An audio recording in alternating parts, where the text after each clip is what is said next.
love you. I need you. I want you. But I do not want to have sex with you.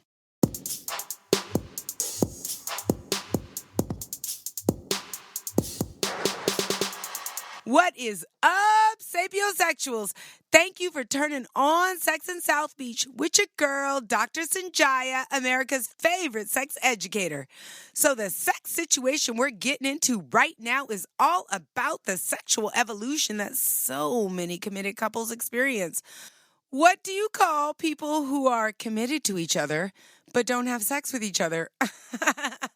Melania and Donald Trump? No. The term we're looking for here is married-ish. I'm talking about married couples, people who live together, unmarried people raising kids together, and people who used to be married and are still hanging out together. And you know what? Usually they don't have sex together unless the mood is right and somebody's really horny. And let me tell you, the coronavirus lockdown has made more and more people come out of the closet as married-ish, committed by love, but not committed sexually. Just the other day, at a socially distancing play date, a mom told me that she kicked her husband out of her bedroom over 10 years ago. But if you were to see them on the streets, they look like an ideal, loving couple. Seriously. And I know that they love each other because it shows in the way that they communicate and relate to one another. She is smart, beautiful, funny, and kind. He's brilliant, handsome, generous, and fun. And they're both devoted to their kids. But they have lived separate, intimate lives for over a decade and just moved to a bigger space so that their beds could be farther apart, okay? Another loving couple have lived together for 7 years. And you know what they recently revealed to me? What? They are not sure that the relationship is going to last, but they're still living together and they have sex frequently. They both think the relationship is just about to end and is definitely going to end when someone finds a better partner. But they're committed to being there for each other eternally. Now, there's also a married mom who I met during COVID. And you know what? She's a married mom of 2, and she told me that she has nothing in common with her husband anymore. But she doesn't want to get divorced. She said that she's scared to go on dates with him even because they have nothing to talk about except the kids. He wants more and she doesn't. And that's a dead situation in her mind. Now, there's also this unmarried dad I know. He lives with the mother of his children in a monogamous relationship. But they haven't had sex in 3 years. And you know what, boo? He is committed to staying with her, but he wants to have sex with other people. Since the COVID lockdown has made everyone I know reconsider their relationships, the question I've been pondering recently is, should couples stay committed even if they're not having sex with each other? And if they do stay committed, how does that impact their potential with future sex partners? I mean, can you imagine dating someone who's I have to do this favor for my ex before I come pick you up, girl. Okay? Is that cool? But that's exactly what being committed to someone is. You put them first. And lately, I've witnessed a shift in the way commitment is expressed in long-term relationships. It seems as though long-term relationships that started as romantic are naturally evolving into committed friendships that lack sex. And this creates yet another challenge, right? Because committed or not, most people crave sexual intimacy. And if you're not getting it from your partner, how do you stay committed and satisfy sexual desires? That is the question of 2020. Ask Melania Trump what she's doing, okay? She probably did hire herself a hot pool guy. I mean, that's what I would do if I were her in her situation, But of course, if I were her in this situation, I fucking would have bit Donald Trump's dick off by now. Anyways, and this creates affairs. Yes, that's where we're going to. That's pretty much how most people are dealing with this challenge of being married-ish. According to the General Social Survey, 20% of men and 13% of women reported that they've had sex with someone other than their spouse while being married. And you know what? I suspect the numbers are much, much higher because these are only the people like admitting the truth. And you know what we all are? Liars. Let's be truthful. Liars. Everybody's lying about how much they've cheated. But the problem with affairs is they involve secrets, lies, deception, heartache, and resentment. And these are the type of toxic actions and emotions that cannot be undone. So rather than cheat, I propose re-examining the way that we look at marriage and commitment. Something like married-ish. You know what I'm saying? Let me give you some context, okay? My spiritual guru who gets me going every single morning is Esther Hicks. And Esther receives messages from Abraham. And I get all the enlightenment on a daily basis from her ability to translate spiritual guidance. Yes, if you're wondering, I'm raised by hippies in San Francisco who taught me how to do this, okay? So I'm like basically an expert at attempting to achieve spiritual enlightenment on a daily basis through my guru, who is Esther Hicks at this moment, okay? Well, Esther Hicks' interpretation of marriage vows goes something like this. I like you a lot. Let's be together as long as it's fun. I love this line of thinking because it reminds us that the reason we get into relationships is to have fun, right? And that the fun doesn't have to encompass every single aspect of our lives.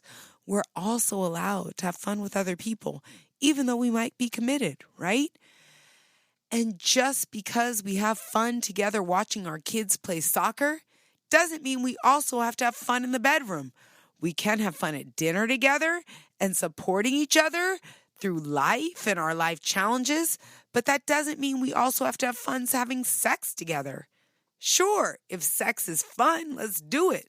But if that's not there anymore, does that mean everything is over? The truth is, the rates of affairs and divorces prove that the way we're experiencing committed relationships, it just doesn't work anymore. I think the days are over when being committed to someone needs to be an all or nothing situation. Can you be committed to your sexual partner and still maintain a platonic friendship with someone who resonates with your life goals, values, and experiences? I mean, of course you can. Obviously.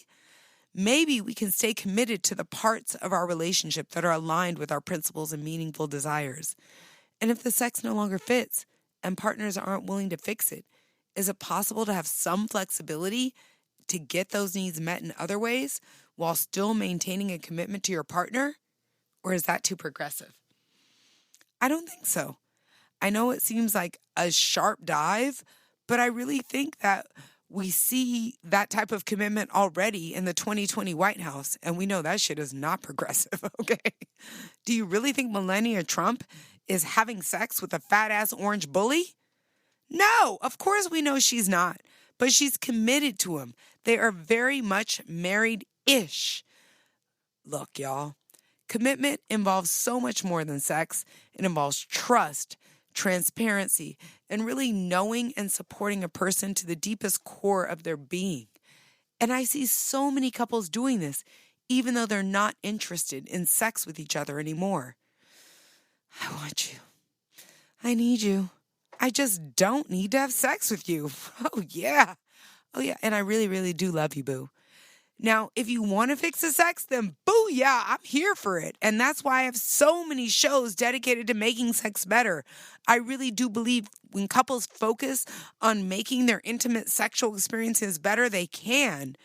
And after you finish up with listening to this show, you definitely should scroll on over to one of my other shows. And I promise we'll talk about going down, getting it up, and stimulating ways to make you say, wow, tonight and all through the weekend, girl. Yes, indeed. But ultimately, what I'm noticing through the COVID lockdown is that people do want to be committed to something. They want to be committed to someone, even if they don't want to have sex with them anymore. And once couples set each other free, they're like, you know what? I'm free now. Yay! I can still choose to be committed to you, but I'm also free to live life on my own terms. It's like having the benefits of being committed to someone and also being free and single at the same time. Yes, I'm talking about, can we have our cake and eat it too? And one, you're free to make decisions on your own once you free yourself from a committed relationship. And once people free themselves from committed relationships, what I've noticed is I see so many people deciding to stay committed to that person who they left. They actually want the best of both worlds. They want to be committed to someone and be free to live their lives out freely. And in case something else pops up, they want to be able to do that too. So what I'm asking you is, can we reframe our brain to think of commitment in a new way? And I think that we can. I absolutely think that we can. But you know what reality is? I don't know. And I don't think anybody really knows what the future holds. I mean, think about 5 years ago, 2015, when someone asked you where you saw yourself in 5 years. You sure as hell didn't say lockdown during a pandemic, right? Nobody knew what was going to happen 5 years ago. I mean, no one knew what was going to happen in 2015 and 2020. Okay, you guys know what I'm saying. Even though I can't quite translate it verbally, you absolutely know what I'm saying. What I want us to really think about, and what I really would love to hear your input on, is, can we have commitment in a different way? You know, with the divorce rates, like half of people getting married or getting divorced, right? It's basically like a dice roll, right? Are we going to make it or are we not? And then most people in commitments are finding other outlets. But people are still like the idea of having something to stand for, someone to come home to, something to keep them on track. So let's think. Can we think of commitment in a new way? I mean, Melania and Donald haven't taught us much, but they have taught us that, you know what? You could be married and not have sex with someone. Y'all, I so appreciate you letting me chat with you about being married-ish in the modern world. Child, we got a pandemic. Seriously, we got a pandemic going on, a Black Lives Matter movement that's finally getting some traction, and now we got to socially distance our sex. What the F is going on? I need you to keep your head up, baby, and I need you to start thinking about, can we reframe our brains to think about commitment and relationships in a new way? All right? For your daily dose of Nookie knowledge, check me out on all the social media networks. That's Dr. Sonjia, DrSonjia, on Instagram, Facebook, Twitter, LinkedIn. Baby, what you waiting for? Let's link up. Thanks so much for tuning into Sex in South Beach, where everybody comes for happier, healthier sex.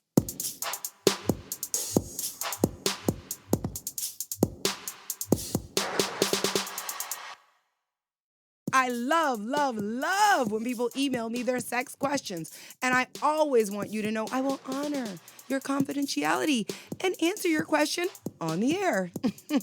If you have a sex question that you want answered in a future show, simply email me at sonjia@drsonjia. That's Sonjia at drsonjia.com. And I will do my best to answer it for you.